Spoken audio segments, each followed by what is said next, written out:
आणि उपस्थित ज्यांच्यासाठी हा कार्यक्रम आहे असे उपस्थित सर्वच आमचे सेवक सेविका बालगोपाल सगळ्यांना हा नमस्कार। खरं तर कार्यक्रम म्हटलं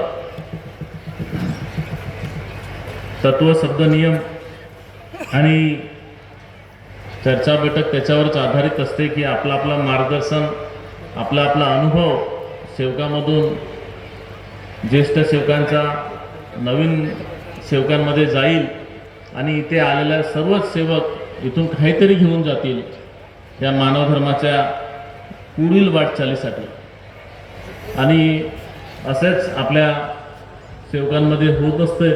मला ह्या सगळ्या मी उशीर आलो, मी माफी मागतो, परंतु आता थोड्या वेळापूर्वी आपल्या राज्याचे लोकप्रिय उपमुख्यमंत्री फडणवीस साहेबांचं सुद्धा भाषण झालं, परंतु मला फार चांगलं वाटलं एक भाषण की ह्या गावाचे सरपंचांचं,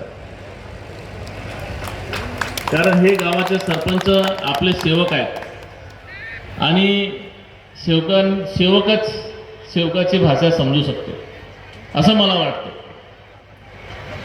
कारण हा मंच काही राजकीय नाही आहे, हा मंच आहे आमच्या बापाचा आहे, बरोबर आहे की नाही? ह्या मंचावर अधिकार छोटा मोठा मी सुरुवातीपासून म्हणतो, हा मंचामध्ये एखादा फाटका जरी असेल गरीब सेवक त्याचा अभिमानाचा हा मंच आहे।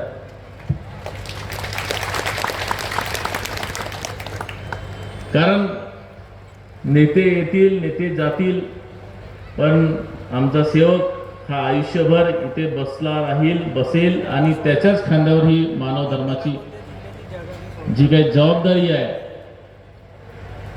ती पुढे नेण्याची। नक्कीच खूप सारे विषय असतात। मी मुद्दाम एक सांगेल की या चर्चा बैठकीच्या माध्यमानं आपण ज्या पद्धतीने व्यसनमुक्तीवरती मात केलेला आहे, आज व्यसनमुक्तीवर मात केलं नसतं तर कदाचित तुमच्यातला एक सेवक नरेंद्र भोंडेकर सुद्धा निर्माण झाला नसता, हे तेवढीच सत्य आहे। कारण 1994 मध्ये जेव्हा आम्ही ह्या मार्गामध्ये आलो, आज जवळपास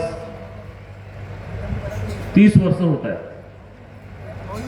त्यावेळेची परिस्थिती आणि आजची परिस्थिती जर विचार केला तर काल्पनिक एक दृश्य समोर येतो की तो काळ होता की व्यसनामध्ये असलेला घरचा कुटुंब प्रमुख माणूस नोकरीवर असताना सुद्धा त्याच्या घरामध्ये 1 रुपया सुद्धा तो देऊ शकत नव्हता आणि सगळं जे काही कुटुंब चालवण्याची जबाबदारी आमच्या महिलांवरती होती, म्हणजे आमच्या आईवरती होती।